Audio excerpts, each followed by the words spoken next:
Good evening and welcome to the 26th edition of SEC Live on SEC at the Voice of College Football from yours truly, Jackson Johnson. And here I've got some special guests with me to discuss the Miami Hurricanes going up against the Ole Miss Rebels in the Fiesta Bowl for 2026. Here I have Alex Dono from Locked On Canes and Locked On ACC, and Caleb Sailors of Super Talk Mississippi, who you've seen plenty of times on SC at the Voice of College Football, and you're going to see him plenty more times. That we can personally guarantee, bringing that Ole Miss Mississippi magic. And let me tell you something, folks, you're going to be in for a wild ride as we'll be going over the first time since 1951 that the Ole Miss Rebels and the Miami Hurricanes are going against one another. And in 1951, we had I Love Lucy starting on television, and Shemp Howard being in his fifth year of his second stint of a third stooge on Three Stooges. How you gentlemen doing tonight? I'm getting my history lesson, man. I'm great. Going back to school. Yeah, that's unbelievable. I mean, 1951. I don't think Caleb and I remember that one. So what? Jackson? Who won that game in 1951? I don't know. I believe it was Ole Miss that won that last one. Not good for me.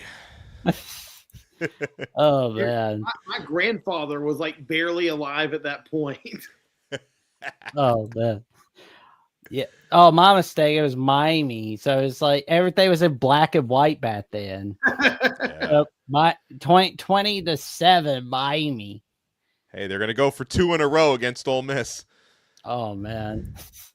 So that'll be interesting to see what happens. It's like only 3 times that these schools have played one another. That's insane. Man. And I think it's always an exciting opportunity when you get to, obviously for so many years it was bowl season, and now the playoffs are a thing, to be able to play against a team that you've either never played against before or haven't played against in so long. I think it's really cool. I mean, people's grandparents maybe watched Miami versus Ole Miss if it was even televised the last time around. So now we get to see a matchup we haven't seen in generations. And two cool programs too. Miami being, like a historic blue blood program and had some of these incredible years, and then Ole Miss, had a glory period in the 1950s and 60s and kind of went through the doldrums and has had a big revitalization of late. 2 very well-known programs too. It's cool. It's crazy that the two haven't played each other as much, 3 times as nuts, but it's awesome to see it kind of coming full circle now. Oh man, it's huge. And I was thinking about how Ole Miss, and this time I want to ask you, Caleb, Mm-hmm. In 2025, you would think it's Alabama or Georgia or even Texas as like the last SEC team in the playoffs like it is, right? But the thing is, Ole Miss is the last SEC team in the CFP for 2025. And, Lane Kiffin was thinking, oh, I'm going to leave Ole Miss for something better. Well, that's not working out so well. It's like some stuff that you read on Devil and Daniel Webster. Well, it's one of those situations too. I mean, I think John Sumrall was talking about it earlier. One of the things that's made Ole Miss so successful in this era of college football is how organized it is, from athletics director down to the people who are running the Grove Collective, the NIL Collective at Ole Miss, and the fan support and everybody, pulling in the right direction. At one point you had historic blue bloods, the Alabamas, the Georgias, the LSUs and such, that just had these brands. And so they would just recruit players and they would just be able to rise to prominence because of the big stadium, because of the logo, because of just the national recognition. Well, now there's money involved and there's other factors that come into it. And Ole Miss being so structured has allowed the Rebels to emerge as, I'm not going to say a blue blood program, but a program that can compete with just about anybody right now. And I think with Pete Golding taking over for Lane Kiffin and kind of keeping some continuity there with the staff and with the roster especially, I think that's been a really big deal for Ole Miss. And it's made Ole Miss very competitive, and we see it playing out now. Alex, what do you think about it? Like Ole Miss being that last SEC team in the CFP this season? I would say they're one of the best stories in college football in recent memory. I'd like to think from a Miami point of view, there's some cool storylines for Miami, but Miami can't compete with Ole Miss when it comes to storylines. I mean, you mention it, guys. Lane Kiffin walking out the door right before the playoff because he thought he needs to go to LSU to win. You can't win at Ole Miss, and then. Yeah, I thought it was some pretty powerful stories coming out of there when Golding took over and in the way the entire roster really rallied behind him. And obviously, continuity, especially on the defensive side of the staff. And to see Ole Miss at this point, where people were wondering, are they going to look like the same team offensively without Lane calling the plays and calling the shots, where they're playing their best football now? And I just look at it as a team that has really not only handled the adversity well, but really rallied around it. I think it's really created a powerful story. And if Ole Miss were on the different side of the bracket and they were facing Indiana or Oregon, I'd probably be rooting for them to win another game. I'm just not gonna root for them this time around for obvious reasons. So I think it's something special. And to what you were talking about, Caleb, about the the alignment, from the administration on down, it's from a Miami side, that's also a reason why Miami's been able to get back to this point. I mean, when you mentioned the phrase blue blood with Miami, they had gone away from that for a long time because they just, for basically from, 2003 on, when college football started to change and it required so much more money and better facilities and everything to compete, Miami just wasn't really, pumping in the resources and the money for a lot of years to contend. And then, 4 or 5 years ago, they made a decision to make football and make athletics in general more of a priority again, to, try to spend and allocate resources the way big programs in the SEC do. And so that's, one of the reasons Miami's been able to get back into this spot. Yeah. And just kind of like looking at like the Ole Miss side of things, they've not won a national title since 1962, which, some states really could. I don't think a lot of states in the USA could afford color TV back then.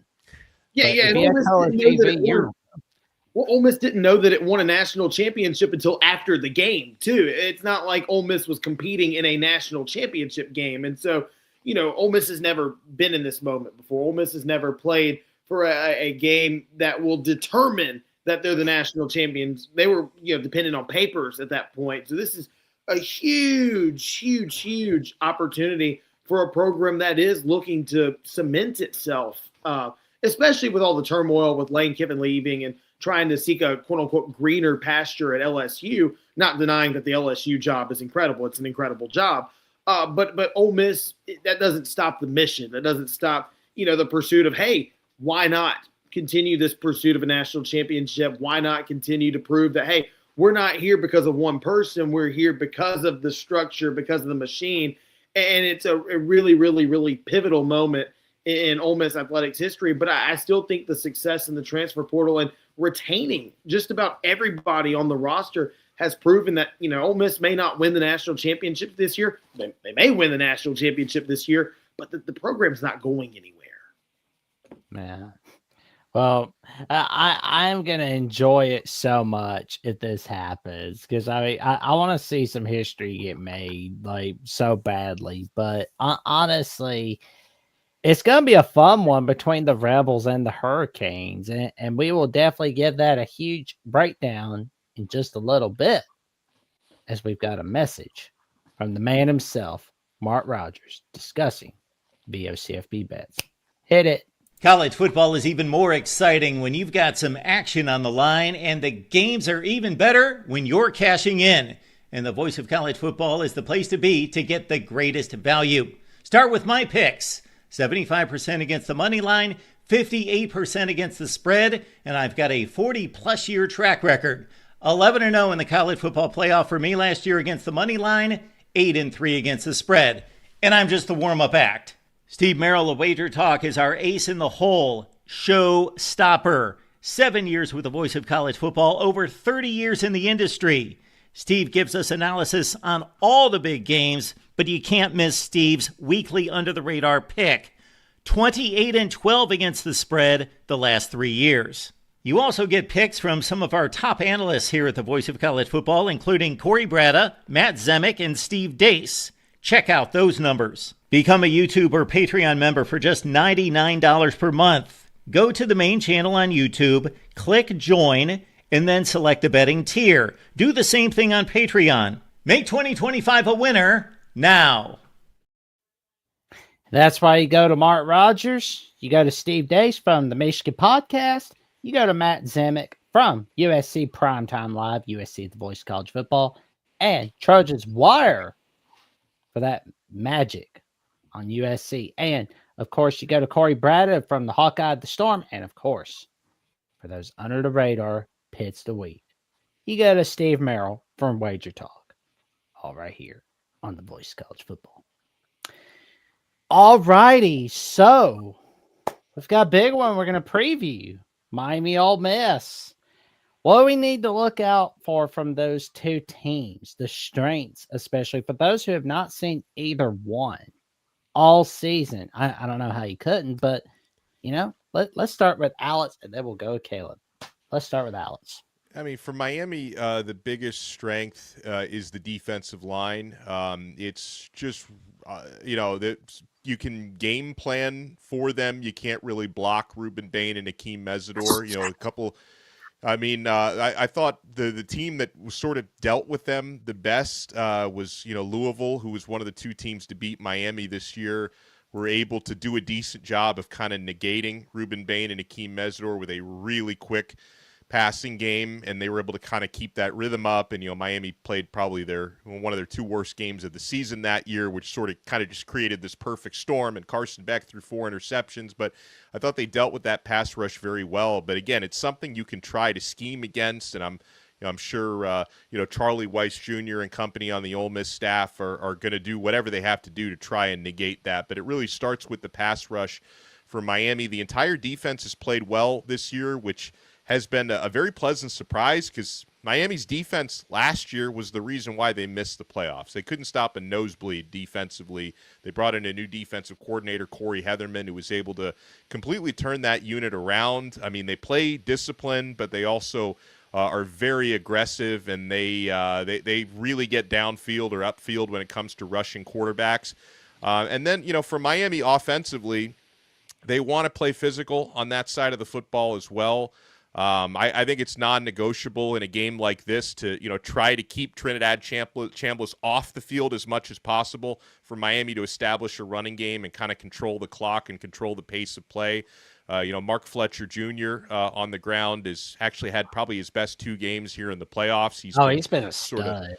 He's been kind of hitting his peak lately. Carson Beck, his MO as of late has been managing games and not making mistakes. I think he'll probably need to do a little bit more than that in this game. I think the way it's gone these last 2 is kind of by design with how well Miami's defense was playing.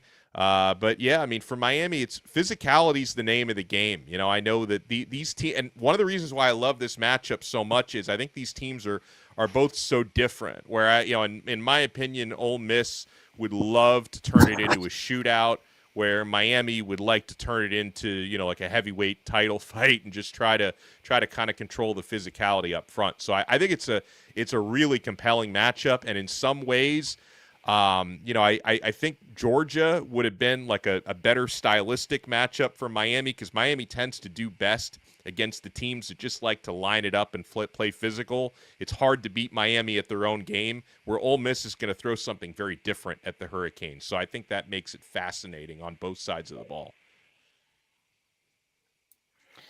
There we go to you, Caleb. Yeah, and I want to say, too, I was listening to Joe Judge, the quarterback's coach at Ole Miss, talking about Miami's defense a lot. It's hard to confuse that defense. It's a very disciplined and well-coached defense, and how do you block Mesidor and May? You don't. You just have to get the ball out quickly, and, Ole Miss has one of the best quick passing attacks in the country. However, Miami's defensive backs are unlike many Ole Miss has seen this year. I think the closest defense Ole Miss has seen to Miami's is Oklahoma, and Ole Miss went to Oklahoma and moved the ball pretty much at will a good bit against the Sooners. Now, it's going to be a different animal. Miami's defensive front is incredible, but the quick passing game and Trinidad Chambliss being so effective on his feet. I mean, in fact, I think he was more comfortable throwing the ball on the run against Georgia than he was sitting in the pocket, which might be to his favor because he's not going to be getting a lot of opportunities just to, sit in the pocket and have a cup of coffee and throw the ball downfield. I think one of Ole Miss's big advantages is going to be Dejon Stribling, wide receiver number 1, who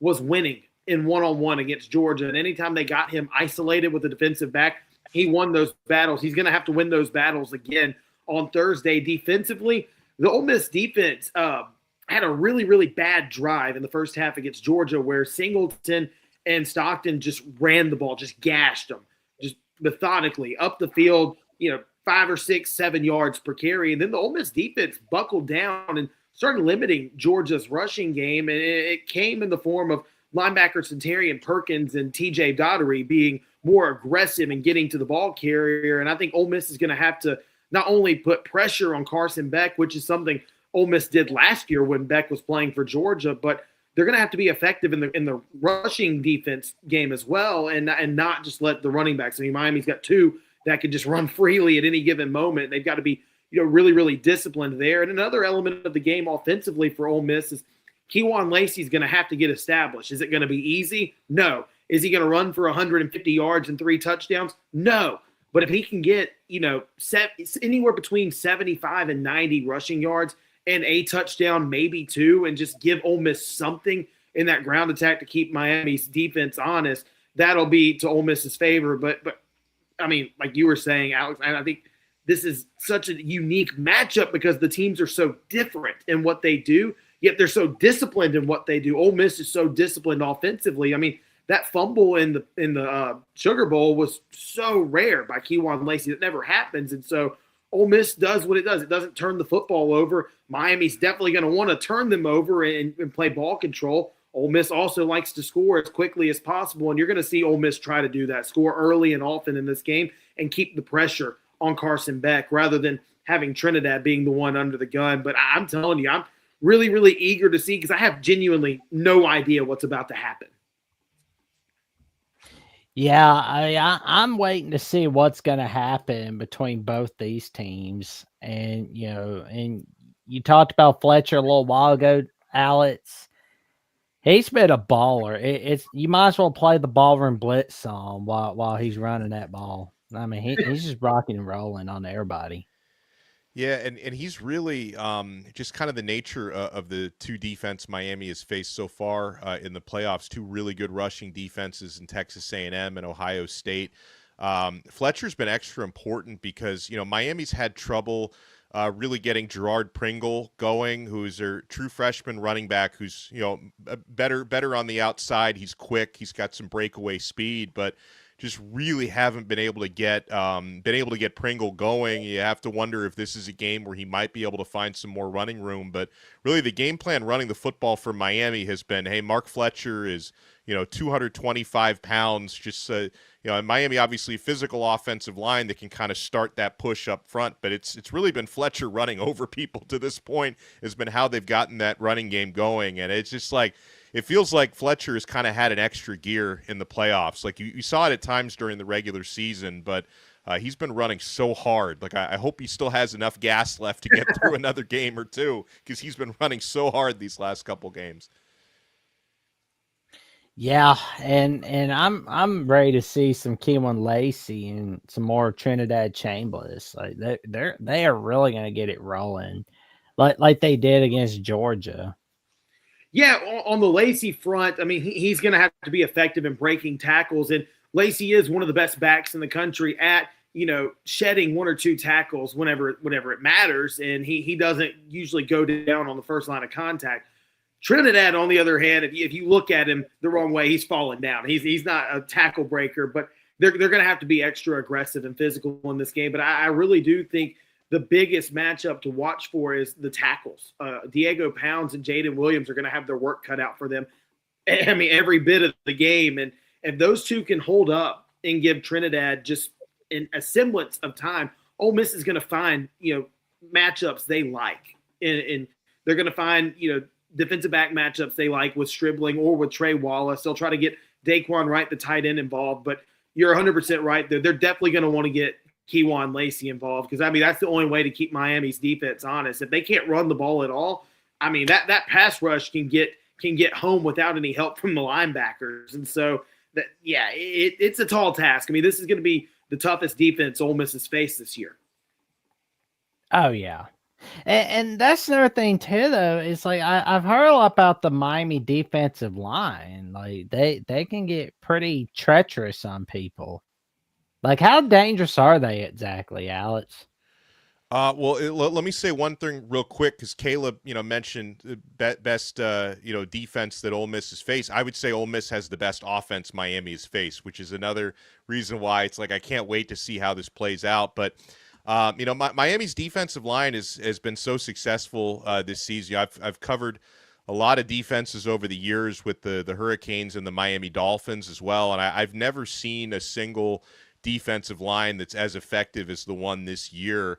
And it's like it doesn't really even get captured on the stat sheet. I mean, the last two games, yes, they've had 12 sacks in the last two, but like during the regular season, like a lot of people looked at like Ruben Bain's stats, like, oh, he only had 4.5 sacks through the first 12 games. It wasn't really an indicator of just how much pressure he put on and how much he was in the backfield, where we start to see the sack numbers kind of catching up with the pressures over these last couple of games. So they've been super effective, but they're just game wreckers. And again, it's like, and you mentioned it, Caleb, I mentioned it, like there's not really any way to block them for 4 quarters, but it's something that has to be schemed around. Like that's the only way to do it. Like it's just one of those things where opposing offensive coordinators just have to kind of spend some extra time finding a plan B, because expecting your offensive tackles to block these guys for 4 quarters is just not in the cards.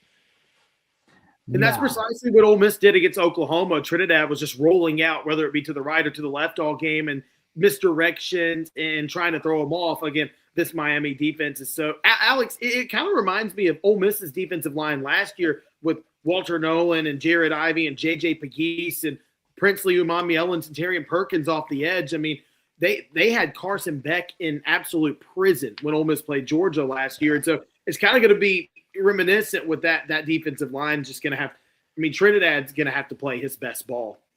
Yeah, and I'll add something else when it comes to going up against Trinidad, who's just so fun to watch. Like he reminds me a little bit of watching Cam Ward at Miami last year, where he's so dangerous when he gets outside the pocket.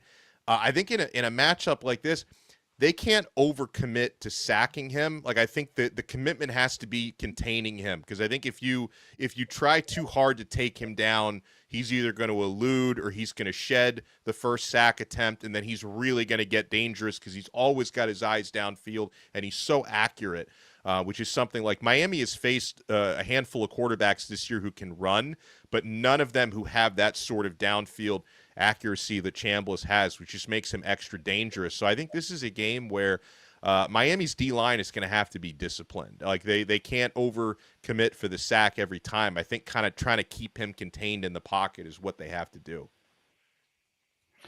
True. And I'm wondering if we're going to be seeing good Carson Beck, because I've heard he's been kind of a Jekyll and Hyde all season.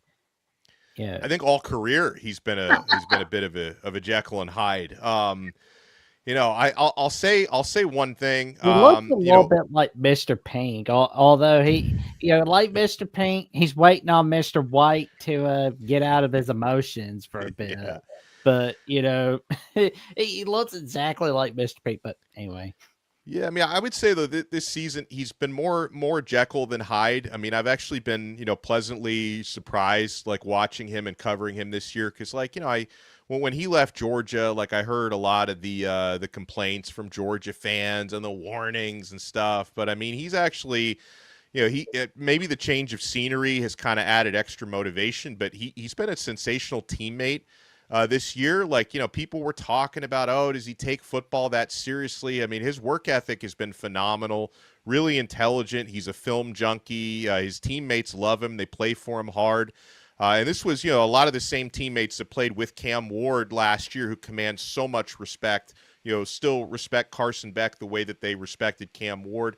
But yeah, listen, I mean, there have been games for Beck, against Louisville this year. He threw 4 interceptions. Like, he's had some of those Mr. Hyde type of games throughout his career. But, over the past 6 games since Miami's lost to SMU, they've won 6 in a row. He's only thrown 1 interception during those 6. And I know, like, in the playoffs, he's not lit up the stat sheet. He had like 138 and just over 100 yards passing in the 2 games. But there were certainly times during the season late in the year when Beck was lighting it up and kind of going downfield. His deep balls have been pretty accurate for the most part. So, I think the most important thing for Beck is, in these crucial games late in the year, the floor has gotten very, very high, right? Even when he's not kind of lighting it up.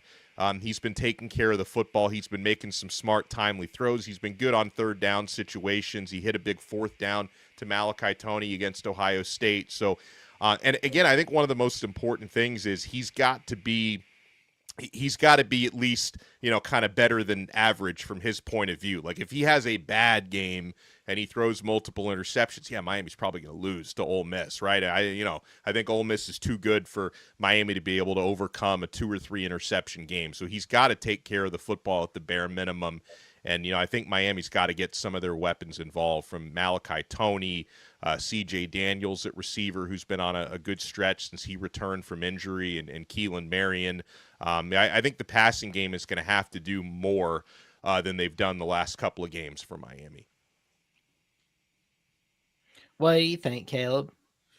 Yeah, on the Carson Beck front, it's funny. I've seen the Dr. Jekyll and Mr. Hyde Carson Beck in the form of 2023. He was unstoppable when Ole Miss played them. Now, Ole Miss's defense was significantly better last year than last year. He was off. But I think for the Rebels, it's imperative to make Carson Beck have to be the guy. They can't just get gashed in the run game. They can't. And Ole Miss did a really good job of stopping Georgia, or slowing down Georgia's ground attack, which Georgia is one of the most physical teams offensively in the country, and making Carson Beck be the one to beat them. Now, having a guy like Malachi Toney out there running is not going to make things easy. I'm sure Pete Golding gets a little heartburn thinking about him running freely in the open field and having a defensive back or a safety trying to chase him down. So I do think, though, forcing him he has to be the one to beat Ole Miss. He has to be the one to make those plays, because is the moment going to get too big for him? Is he going to be Mr. Hyde? Which version of Carson Beck is there going to be? But I think for Ole Miss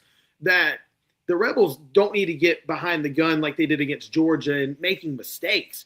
Ole Miss had a horrible, super consequential second quarter, and I guess by the grace of God and God alone were the Rebels able to overcome that and win that ball game. But Miami's just too good defensively for Ole Miss just to have a scoop and score against them with courtesy of a Lacey fumble, a 4-down stand at midfield after right when the second half begins, and a series of just collapses on 3rd and long defensively. Ole Miss just can't have that happen. The Rebels are going to have to make plays. If they get Miami behind the sticks on 3rd down, they've got to make that play on 3rd and long. They can't give up first down after first down and scores, because the Rebels will get so far behind the 8 ball that they'll end up starting to press. And once you've seen this all year, Alex, if a team starts trying to press against this Miami defense, it typically doesn't fare well for them. Yeah, it usually results in an interception is usually how that's gone when they try to press, yeah. Oh, yeah. And, just kind of looking at the keys to victory for both the teams, what does Miami have to do in order to win? We'll start with Alex, and when Alex gets done, we will ask Caleb, what does Ole Miss have to do to win and to continue their Cinderella run? Yeah, I think, and I'll speak on the Miami side, but I think these teams kind of have opposite formulas to win this game. I think for Miami, I'll get to the defense in a second, but offensively, as I mentioned, I think they need to kind of establish a running game and have that be the backbone. Now, with everybody knowing that, including Ole Miss, it kind of wouldn't surprise me if Miami throws the ball early in the game to sort of, keep Ole Miss on their toes and then maybe get the running game established after the first drive or two. But to me, like establishing a running game is a must. They're going to want to get Fletcher moving because he's so big and powerful. If you're able to get him running downhill, it can wear down a defense. That's what he's been able to do all season long. And I think Miami needs to try to control the clock and the time of possession, right? Because if you're 35 minutes or more time of possession, those are possessions you're taking away from Trinidad Chambliss and that offense. So I think that's what Miami needs to do offensively. It's not to say they can just run the ball 40, 50 times. Like, they're going to need to hit passing plays as well, but they want to keep that clock moving. And then, defensively, I know when Ole Miss has had their most success, as most teams do, when you're able to create second down and short, third down and short. So Miami wants to force as many third and longs as possible, especially given the pace of play that Ole Miss's offense likes to go, because one of the best weapons you can have is if you're able to keep your hurry up going and then the defense can't substitute, you get gassed out. So if you can force a couple of short possessions from the Ole Miss offense and keep your defensive line fresh, it's huge. And if Miami can win that turnover battle, that's been a magic formula for them, and they're only 2 losses this year. They lost the turnover margin in both of those games. They've obviously won every game where they've won the turnover margin. Miami's going to want to make it a little ugly, I think. If they turn it into a slugfest that plays into their favor, they want to keep Ole Miss from turning it into a track meet. Here we go. Yeah. What do you think, Caleb? I mean, it's the same thing, honestly. I mean, Ole Miss has to dictate the pace of the game, and it has to be fast. I mean, Ole Miss is going to want that tempo, that offense moving. They're going to want Trinidad Chambliss being able to take a snap, then take another snap, then take another snap, instead of having to settle down, give Miami's defense time to adjust or give them time to substitute in. They're wanting to get the ball out fast. They're not wanting to give those wonderful defensive ends and defensive tackles time to get to Trinidad. And defensively, Ole Miss is going to, like I said earlier, make Carson Beck beat them. They want to stop Miami. They want Miami to get in third and medium and third and long situations where they're forced to throw the ball and where Malachi Toney really is the biggest threat to look out for in that regard. That's what Ole Miss is probably wanting right now. And again, offensively, they're going to have to be able to run the ball in some way, shape, or form. Again, I'm not expecting Kewan Lacey to average 5 or 6 yards a carry. That's almost not feasible against this Miami defense. But if he can get 3 or 4 yards a carry and move the sticks on third and short, they're going to have to be able to keep the Miami defense honest. But winning the turnover battle, I think that's the obvious one for both teams. Trinidad is going to have to be sharp. I mean, he's going to have to be on his A game. He'll have to play like he did against Georgia. He can't have mistakes. He can't go out there and miss layups. He can't go out there and try to force something downfield that doesn't exist and get the ball picked off. I mean, Ole Miss is going to have to play very clean football, but I think that applies to Miami. It's one of those games where Miami's definitely going to want to muddy the waters, but Ole Miss is going to try to have to stomp out of the mud and stay on the grass or on the level playing field. But it's going to be one of those games where I think pace of play and whoever wins the turnover battle is honestly going to end up winning it. Yeah, I mean, you definitely need that to win, especially on Thursday night at 6:30 p.m. Central. Yeah, I mean, it's going to be interesting to see who can really get it done in the Fiesta Bowl. I feel like it's going to be a tight one. I don't think it's going to be a butt whipping, obviously. That's not happening. I mean, like, it's not going to be a 27 victory like it was in 1951 for Miami. Yeah, if Miami can hold Ole Miss to 7 points in 2026, I would be very impressed. Oh man, it just kind of like going over the fall score predictions, and we'll start with Alex, then we'll go with Caleb, and we'll end it with yours truly. Yeah, gosh, I think it's going to be a close game for most of the way. I'm kind of counting on these teams defensively. Miami's so good; they only give up 13 points per game. They're going to give up more than that though this time around. Ole Miss scores 37 points per game, so the number's going to be somewhere, I think, in the middle of that.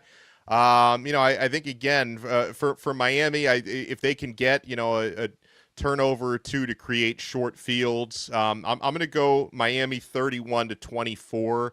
So I'm going to have, I think that would go a little bit over the 51. I think it's like a 51.5 over under. So I got it going slightly over that, but I think it's going to be like a a tie game and a really close game into the fourth quarter. I think this is going to be one of those where neither side is going to be able to relax. We're going to be breathing into paper bags late into the game, but I got Miami pulling it out. There we go. And there's so many caveats. I mean, I could see a scenario where Miami wins 31-24. I personally think if Ole Miss is going to win the ball game, Ole Miss will win 27-21. It'll be a one-score game. Miami will have a shot. Carson Beck will have the ball with under a minute left to just win the game outright. And I would say Ole Miss 27-21. But again, there's many caveats. I could see a scenario where Ole Miss loses that game 31-24. I could see a scenario where Beck just really, really struggles, or where Trinidad's just not playing his best game too. And I do think if it's going to be a whooping, if it's going to be a double-digit score game, I think that favors Miami, because I think that means Ole Miss is trying to do too much offensively, and then the Hurricanes defense capitalizes off of that. But I'll just go for the sake of it. I'll go Ole Miss in a close one. Last time you had me on, I picked Georgia in a close one, and I got clowned for that. So I'll go Ole Miss in a close one, and but I genuinely could see it going either way. Oh man. Well, there was a bright side, another bright side of Ole Miss beating Georgia. Sean McDonough throwing out his puberty voice on that game-winning field goal. That's right. So, He gives his best calls to Ole Miss, man. Yep. I mean, ain't threw his puberty voice out on Xavier Brown getting the pit sits, and he gave it on the Cleveland Guardians in Game 2 of the wild card game against the Tigers in the 9th inning. So it was like, there we go. That's why you don't take Major League Baseball from ESPN. But anyway, yeah, there you go. Well, now it's up to me. Deciding vote. I hate that, but anyway. Some I've noticed about Miami, and I've talked about this all season and all throughout preseason, throughout the whole Mario Cristobal era, is when Miami is on the spotlight, they thrive under it. But when they're not on the spotlight, they're in trouble. That's true. But that's Mario Cristobal teams in general, really.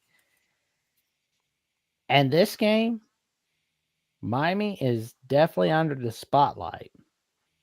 And, Ole Miss, yeah, they're not down yet. No. I mean, you got everybody giving up on them, but it's like, come on. Don't throw the baby out with the bathwater. I mean, this could be a game where either one really wins, honestly. And with that being said, I'm reluctantly go with Miami on this one, but I will say it's cool that one of these teams will be in the Natty. And plus, the Final Four is basically all four teams have a former Saban assistant. Yeah. What a coaching tree. And I think three of them were in that 2015 national title team in some kind. Yeah, Saban deserves some sort of royalty from all the coaches. Whoever wins the championship deserves. He just has to give Saban a royalty. Yeah. Oh man, I just hate that Lane Kiffin's getting a royalty check or whatever. It's like, good grief. Yeah, well, yeah, from LSU, right? I mean, LSU's going to pay him for that. Yeah, Burge Osbury can write that check. Yeah. Oh yeah. Man, it was like, at least he's not going to be coming out of the woodworks trying to appear in the Fiesta Bowl, because, I mean, the Fiesta Bowl's really all about Lane Kiffin and his attitude. Yeah. I mean, that guy, I mean, I think I may win over some of the Ole Miss crowd, but I've he's such a narcissist, that Lane. I mean, I think you guys are better off without him. He's shown his true colors now, so he can move forward. Well, I think that's been evidenced by the Ole Miss retaining all of its players and the all the defensive staff, and then hiring a new offensive staff immediately like that. And nobody's leaving. They're still dominating in the transfer portal. I think it's really shown how Pete has galvanized this team. And I will say one thing too to this matchup. I do think if Ole Miss wins, it's because that team is just locked in, and they're just completely galvanized by what Pete Golding has told them. And I've been in that locker room. I've been around that locker room. I've been right next to Pete Golding, and I've seen him and heard him talk to this team. And I'll tell you what, there's not going to be a more fired up group of guys ready to play ball. I know Miami will be fired up. I know they'll be ready for this game. I know they're going to want to prove something, and they're going to want to play at home in the national championship. How special is that? I just think this Ole Miss team is in a different gear right now. Does that automatically translate to a win? No, it doesn't. But there was some voodoo at play in New Orleans, a city full of voodoo, when Ole Miss beat Georgia, a team that it had lost to earlier in the year. And I asked players after the game, I said, what was the difference in losing in Athens and winning today? Every single player unanimously, Pete Golding. Wow. Pete Golding. Yep. That's cool. There you go. That kind of debunks Lane Kiffin's theory that the players wanted him for the season. They're like, nah, we're fine with Pete Golding. And also, like, it couldn't have been done. Like, if he really believed they could get all the way to the championship game, like, he physically could not have finished the season there with the calendar. So it was all hot air, like the whole thing, all of that. He would have thrown the Sugar Bowl. Ridiculous. He would have thrown the Sugar Bowl. Yeah. I still dislike the fact that during a little bit of the Texas Bowl, we didn't get to see some of the plays because they were interviewing Lane Kiffin. That was so irritating. Yeah, Jackson, he was too busy talking bad about my home state of Mississippi, saying we don't have any athletes here. Oh, yeah. It's all about Lane Kiffin. I mean, he's got to get his nails done, so.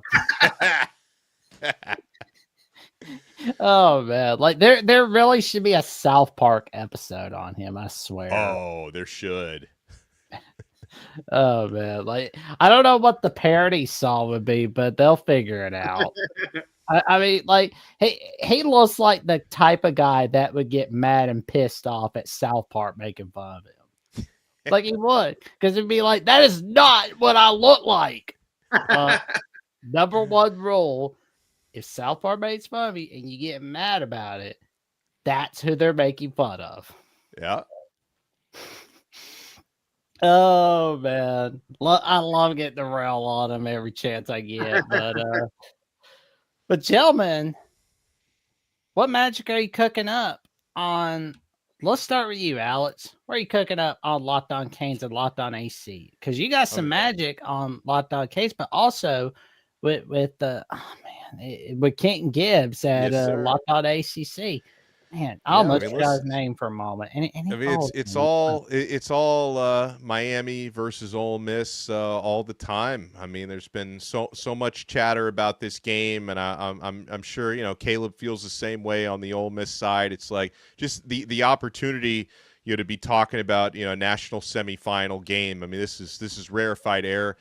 For both of these teams, I'm old enough to remember Miami's last championship, but it's been over 2 decades. So this is a situation we've not been in a very long time to be this close. So yeah, on Locked On Canes and Locked On ACC, we'll be talking about it right up until kickoff at 7:30 Eastern, 6:30 Central on Thursday.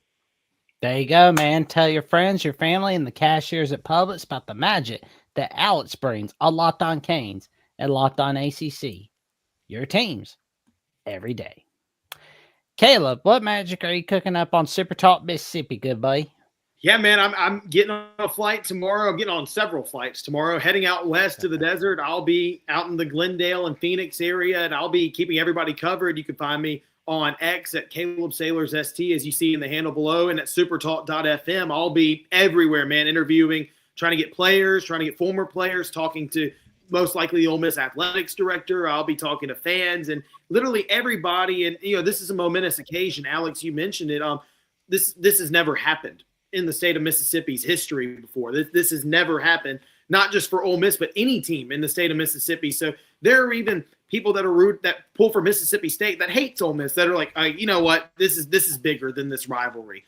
And there are people across the SEC that now have become Ole Miss fans because of what Lane Kiffin did to the program, that are super locked in to this, not just this matchup, but this playoff run by Ole Miss. And so, of course, I get the wonderful luxury of being able to keep everybody up to date on it on the Ole Miss side of things. And so, yeah, I'll be out there, supertalk.fm, and on my X at Caleb Sailors ST. You'll be able to find me.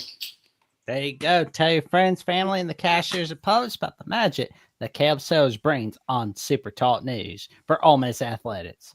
And you can check me out on Jackson Johnson 979, where I've got my show, The Jacksonian, where I'm basically 270 subs away from that magic number 1,000.